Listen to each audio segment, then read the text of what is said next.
My country people, hey, e don burst. Nadeco don dey against Tinubu and INEC Chairman. Dem say make INEC Chairman make e resign or make e go jail. Make Tinubu make e drop the certificate say no be him carry that thing, say dem know say na kpurukere waka na dem do for that game. Say because that time wey Abacha dey pursue Tinubu dey go, wey Tinubu run enter inside exile, say na that time dey create this their group. Say Tinubu know the law, Tinubu don pass the law, say dem come for am.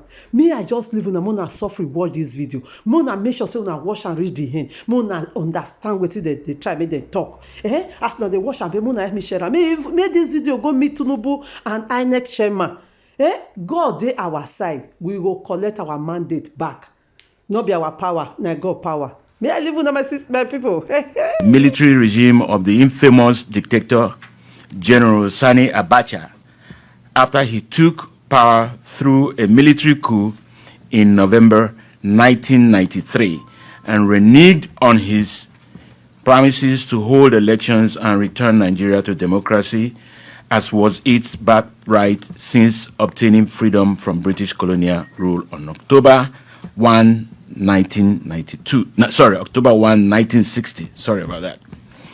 A broad-based coalition transcending ethnic and religious lines was formed, which later gave birth to Nadeco in Nigeria. No sooner had Nadeco begun a peaceful resistance against the then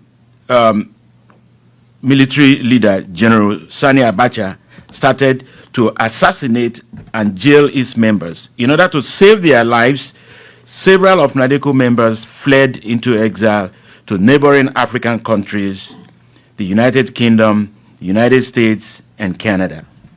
In 1995, those Nadeco members who fled from Nigeria got together and registered a new Nadeco in the United States.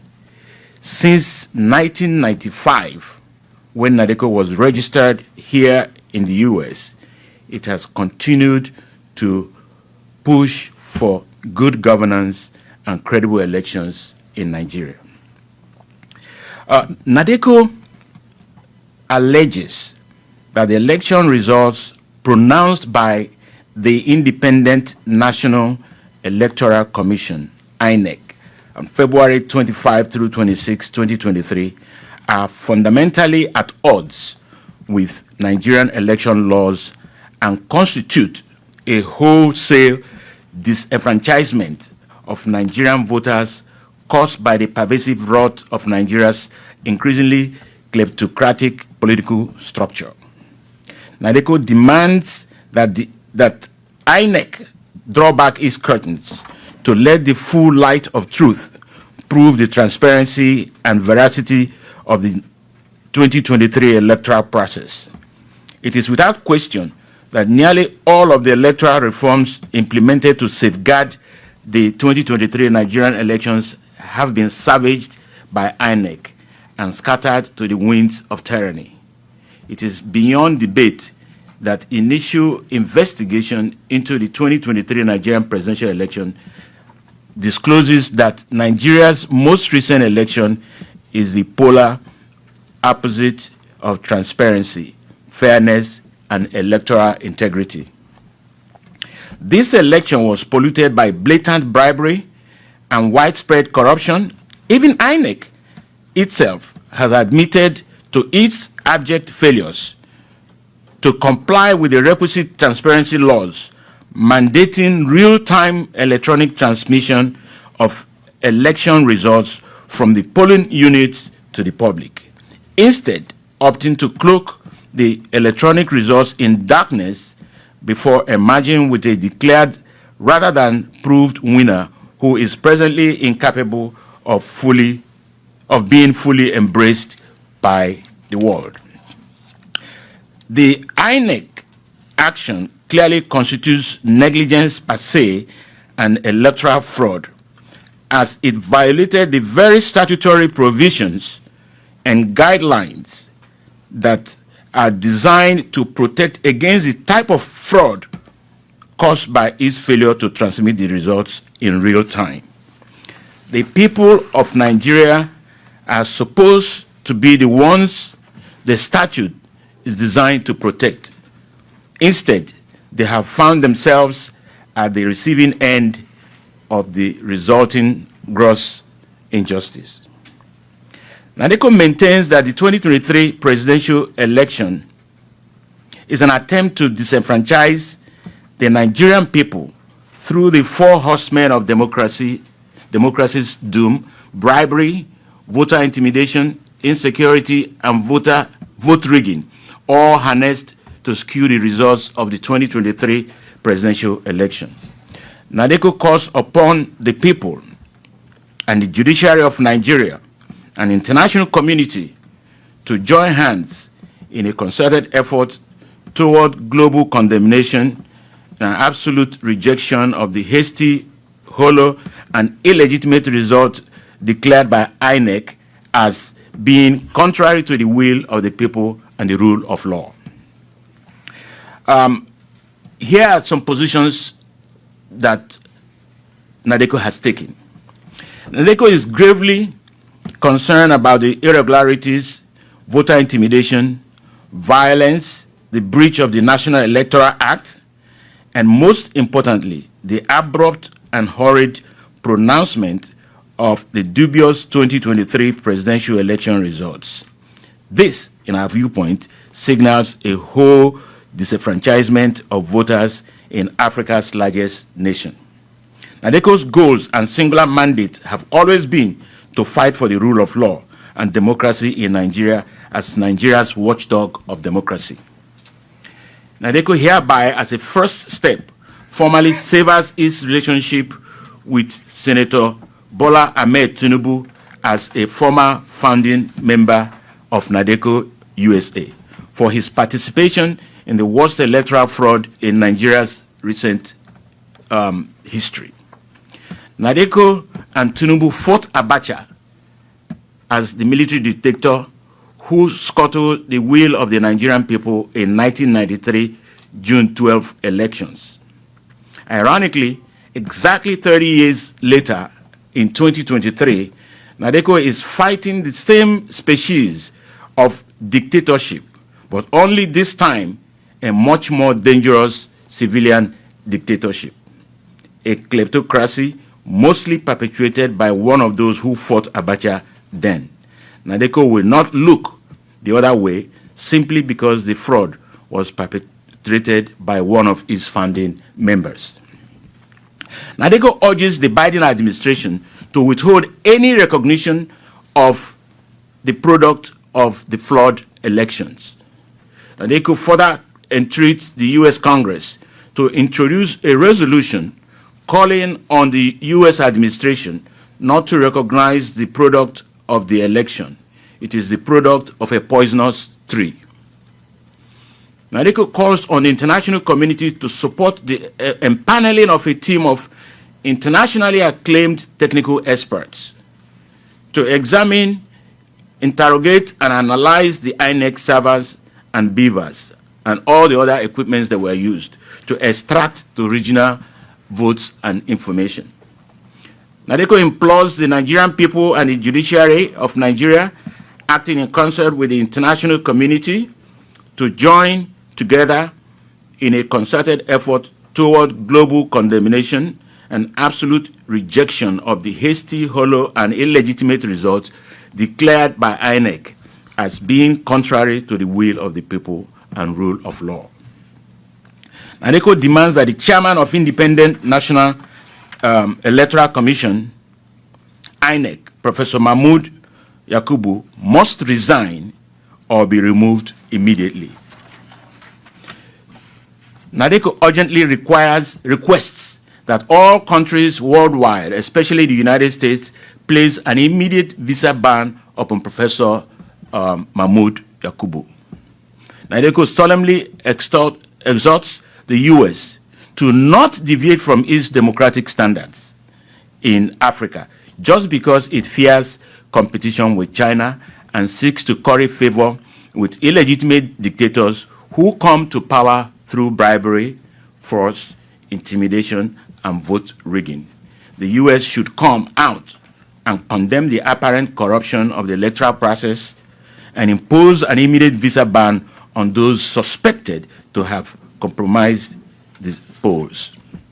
Nadeco demands that President Buhari and INEC Chairman Professor Mahmoud Yakubu should be held jointly and severally liable and accountable by the Nigerian courts and international community for what is currently happening across Nigeria in the days following the 2023 elections and for what would happen in the next few weeks or months should INEC's noxious banquet be forced down Nigeria's throats. These are the positions that Nadeco would like to put out there for the international community. People in Nigeria are going to court, but we are appealing to the court of public opinion to see what happened in Nigeria. We're basically challenging the process, because the very law, Electoral Act that was put in place to guide against what happened was broken. So the Nigerian people and international community would like to know why that was the case. Because once that was broken, it means the protection that that Electoral Act provided for Nigerians was gone. Thank you.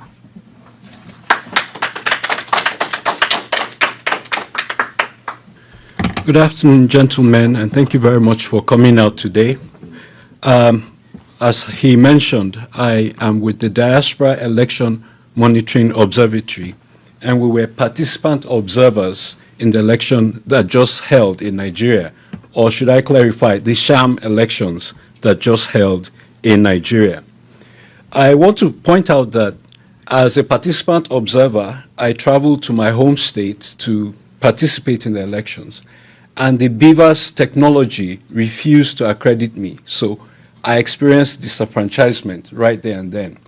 I know that at least half a dozen of my family members who voted in 2019 were unable to vote this time because of the cash crunch that occurred in the economy. So there were systematic efforts to disenfranchise and intimidate or strangle voters from being able to participate. Well, you can imagine my shock after monitoring in Benue, Plateau, and FCT and seeing thousands of Nigerians peacefully coming out to vote, to see that the results were not uploaded. Now, just to show you the extent of the mischief that occurred, the results for the National Assembly elections, which occurred at the same time, simultaneously with the presidential results, were able to be uploaded, but the presidential election results were not uploaded. And till this day, as we speak, the results have not even been completely uploaded. What is even shocking is that we have seen photographs of individuals, a woman in a bathroom, uploaded supposedly as results on INEC's IRF page till this day. How can you elect someone on the basis of the photograph of a woman in the bathroom? I want to quickly mention that a lot of the international observers who were there were as disenchanted as I was. There were 4 African presidents, former presidents, who were in Nigeria to observe the elections. There were over 144,000 observers deployed across the country, and they all were disenchanted by what they saw. I want to say that what happened in Nigeria was not election observation, but a crime watch. We watched a crime being perpetrated on a country of 200 million people with utter and complete impunity. I also want to say that President Jimmy Carter has been vindicated. He went and observed elections in Nigeria many years ago, and he was so upset at the impunity and the brazen theft of the election that he vowed never to go back to Nigeria again. And as that distinguished president is in hospice care, he stands vindicated because Nigeria has refused to learn its lesson. One of the American observers that I spoke with mentioned 2 things. One, he said that, well, at least this election was better than the 2003 election. And I said to him, if we're going back 20 years to compare, then we have not made any progress. And as Nadeco has pointed out, this is even 30 years. The June 12 election, which was a travesty and a brazen rape of democracy or attempted democracy, is basically happening again. The sad point is that one of our co-travelers in the effort to restore democracy to Nigeria is now complicit in undermining democracy in Nigeria. In 1997, when I came on exile myself, after having been imprisoned by General Abacha, I had the privilege of meeting Senator Bola Tinubu in Nadeco in exile in the UK. So we have been in the trenches fighting for democracy, and it is painful for us to see what is happening, that we're not making the progress that we think we should make. I want to wrap up my remarks by making a couple of points.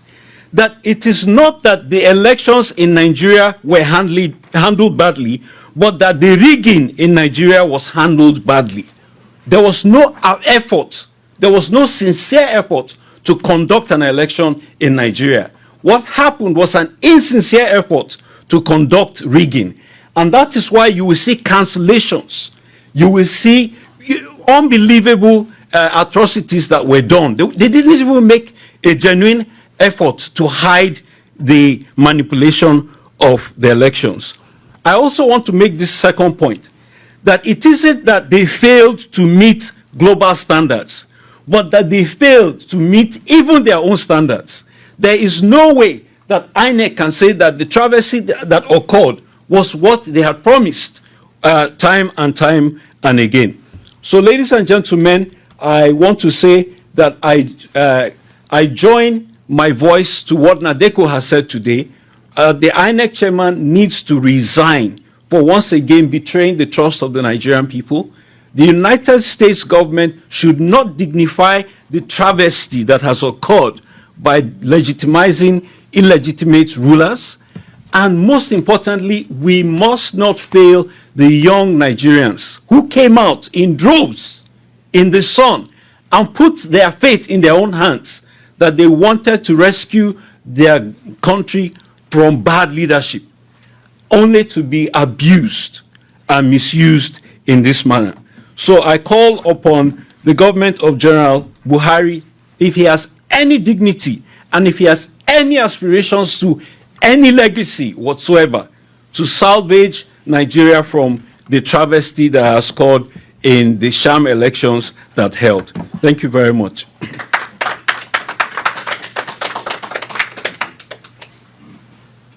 Okay. Next will be Nadeco General Counsel, Bruce.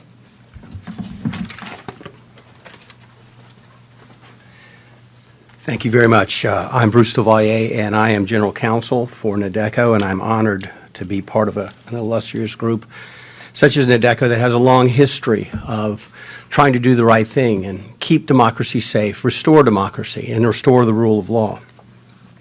And the primary question I think that should be asked, most of the people here in the audience know this, is why should we care about Nigeria? Why should the United States care about Nigeria? Why should the international community care about Nigeria?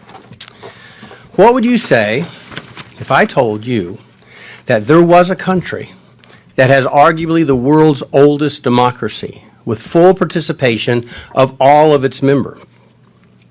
What would you say if I told you that there is a country where a group of people has the oldest written constitution featuring guarantees for individual freedom and due process in the world? What would you say if I told you there was a country that featured full participation of women in its political system, both to vote and to govern, and they started doing this when Europe was in the Dark Ages, in the 800s? What would you say if I told you there was a country that is consistently in the top 10 of oil-producing nations since the 1980s? What would you say if I told you this same country has never been openly antagonistic or antagonistic to the United States, has never been an enemy of the United States, in fact, has never been an enemy of the West? What would you say if I told you this very same country has the greatest number of doctors living in the United States of America per capita than any other nation in the world? More than England, more than Russia, more than Germany. What would you say if I told you that 29% of the immigrants from this country over the age of 25 hold a graduate degree, when you compare that to 11% of the population of the United States over the age of 25 holding a graduate degree? This country has almost 3 times more people holding graduate degrees here in the United States, contributing to our economy and our well-being and our security. What would you say if I told you the same country has 45% of the involvement of its people, the immigrants that live here, the diaspora, in education services, and most are professors at top universities? What would you say if I told you the same country I'm talking about has they're entering the medical fields and the technological fields in a rapidly expanding rate? They're increasing the U.S. economy. They are entrepreneurs. They are making America better, building tech companies in the United States to help the people back home. Would anybody be able to guess that country was in Africa? Would anybody be able to guess that country is Nigeria? Because it is. That's Nigeria. So when you say, why Nigeria, it is almost a fool's question. One of the greatest nations that has all of these things going for it, and yet we constantly turn our back on Nigeria. Shouldn't we be favoring this nation? Shouldn't we be more attentive to this nation? Shouldn't we treat this nation, this giant of an entire continent, not of a region or an area, of an entire continent that stands out as a shining beacon? Shouldn't we treat them as especially favored allies of the United States and indeed of the West? Especially given the insecurity in the world today with issues relating to extremism and energy shortages. Don't you think that this is a nation that the world should readily leap to the fore to protect, to ensure the well-being so it can continue on its pathway to greatness? Yeah, we're talking about Nigeria, the largest nation in Africa. It is the wealthiest nation in Africa, and yet it's the poorest country in the world. Nigeria now has more people living below the poverty line than any other nation in the world, which is a remarkable feat, given that there are 234 million people in Nigeria and approximately 1.4 billion people in India, the former dubious leader of world's poverty. How can we let that happen? How can we turn our back? How is that possible? Nigeria is also the site of the largest genocidal slaughter the world has seen since World War II. And yet nobody wants to talk about it. Nobody wants to do anything about it. I am here very proud to be involved with Nadeco because Nadeco wants to do something about that. Something is very, very, very wrong. And it starts with the ability to choose your leaders in full, open, and fair elections. Nigeria has descended into a kleptocracy. And what that means is theft is the coin of the realm. Not due process, not laws, not fundamental fairness, not the pursuit of happiness, not freedom, not family, not religion, not work, not prosperity, but who can steal the most first and go back and steal some more.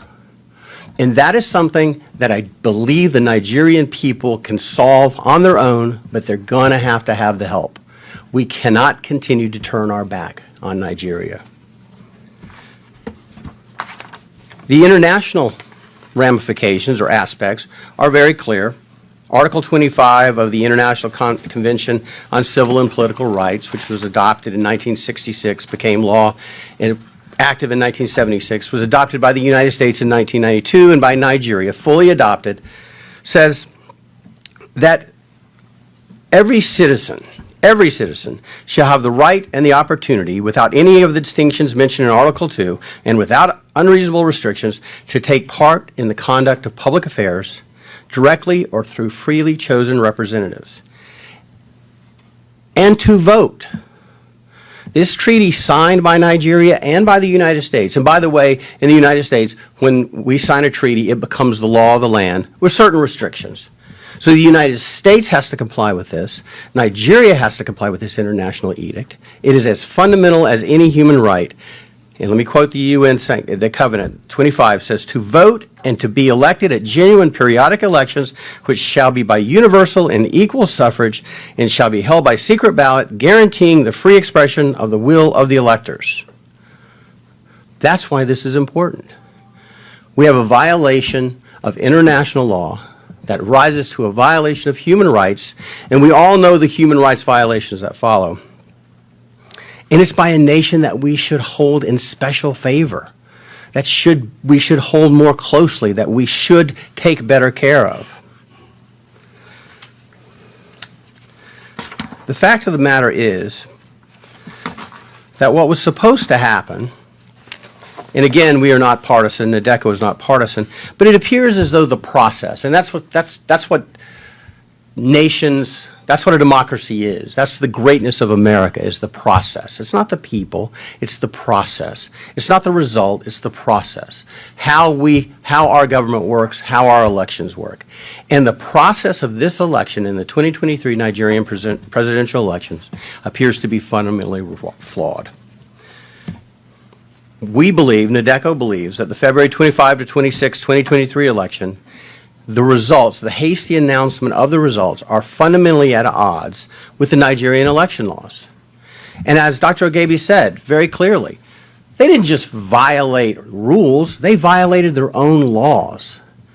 INEC glorified their efforts to make this the cleanest, the purest, the most transparent and fair election in Nigerian history, in African history. And yet, they violated every single fundamental tenet in every single law. They instituted the bimodal voter accreditation system. You've heard about that, the BVAS. All that is, make no mistake about it, there's a lot on the internet that seems to, people want to believe that when you voted with the BVAS, that recorded your vote and your vote was sent somewhere and it went to a server and it was tabulated and somehow Tinubu or the APC were able to hijack that electronic signal. That's not what happened. It was more pernicious than that. It was more old-fashioned than that. All the BVAS does was gave you two modes of identification, both your card, you put your voting card, your PVC in, and it also did your fingerprint and face identification. But it failed. And the reason BVAS was important is so that people couldn't vote more than once. Vote early, vote often. The reason it's important is so people could not vote that had fake cards. And on the issue of the PVC cards, INEC announced, this is INEC themselves, said that there were 87.2 million PVC cards collected. That was out of 93 million registered voters. So approximately 6 million people were registered. They just didn't bother to get their voting card. No one knows why. It just happens. But what's fascinating is, if you consider it true that 87.2 million people had PVC voting cards and could have voted, the declared winner of this election received 8.7 million votes. Now, out of 87 million, the math's not real hard. That means that Mr. Tinubu got 10% of the vote. He will be ruling the wealthiest economy in Africa with a mandate of 10% of the population. That's extraordinary. Something is seriously wrong. Something is seriously wrong. Additionally, we believe that what has to happen and why we're here today, and Nadeco is leading the charge, we believe that INEC has to prove itself. It has to prove the results it announced were true and were real. There are 176,600 polling stations. That's a lot of polling stations. INEC's rules required each polling station to collect the votes, count the votes, and they do it the old-fashioned way. They get the paper votes, they count them. They put them in stacks for each of the primary candidates. They were to gather those results, publish the local results, and then transmit the results, and ultimately they would go to Abuja and be certified. Well, what happened was is they published some of the results early on, and then they took them down. And so what they have is something that looks a little bit like this, scribbling, when it used to look like this, where it was written. Someone didn't like the results. That's what appears to have happened. Dr. Ogebe observed it happening. So what we have is vote rigging, vote buying, and bribery. So despite INEC's efforts, nothing good happened. And we're back to the same old thing, the same old efforts. So what do we do? What do we do in the United States? What do we do as members of the diaspora? What do we do as international attorneys or international law folks? What do we do to ensure democracy can thrive? That the promise of 1960 can become true again, hopefully. Well, we are asking that INEC throw open the curtains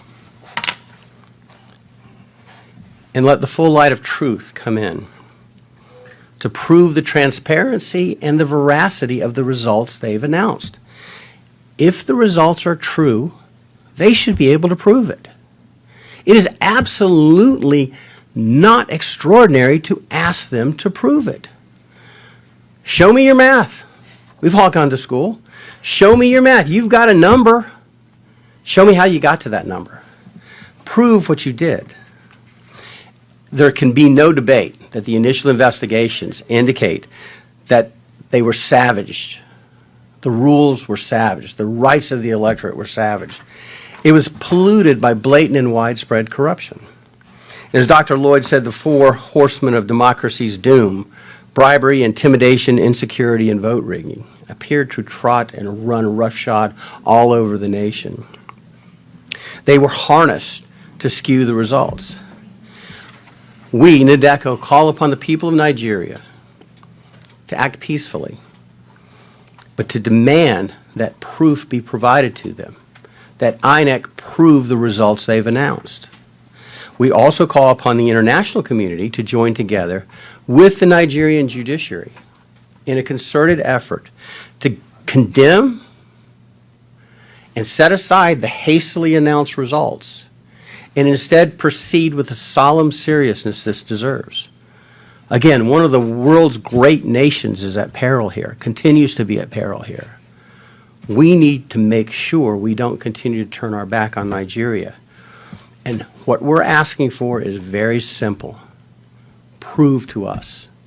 Prove. Nadeco says prove to us that if there is a Nigeria and there is a democracy in Nigeria, that it was arrived at lawfully and in accordance with the rule of law.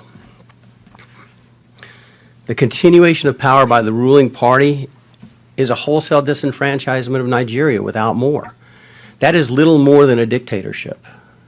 And it's a new dictatorship. But it is nonetheless a dictatorship because it's imposed apparently against the will of the people. And we believe the will of the people of Nigeria must be preserved, it must be sanctified, and it must be held with the most solemn of regard. This event is designed to lead a global call to action, to address INEC's duplicity, and to make sure that the truth is told, and that what happened is exposed, and the next steps can be taken. And I, for one, I know there's a lot of skepticism. I've appeared in this, well, a few rooms over a few years ago on the Uzodimma issue. I was involved in drafting briefs that were filed there. The Nigerian judiciary cannot always be relied on to do the right thing in elections. But I take a little bit of hope. You've got to be an optimist. You have to be an optimist. Because your faith in God and your love for your country and your love for your family, you got to be an optimist. The Nigerian judiciary showed us they have the ability to disregard what INEC says and chart their own path toward justice. Now, we may disagree with what they did with Uzodimma. Certainly, Ihe disagrees, and my clients did, but they have that ability. So the Nigerian judiciary, there's a small spark of hope. The recent ruling to free Mazi Nnamdi Kanu and to impose a substantial fine of ₦1 billion for his wrongful retention, that gives you hope. I believe the Nigerian judiciary can do the right thing. But if they don't, we also believe that the international community has a burden. It's far too long disregarded the great Nigeria.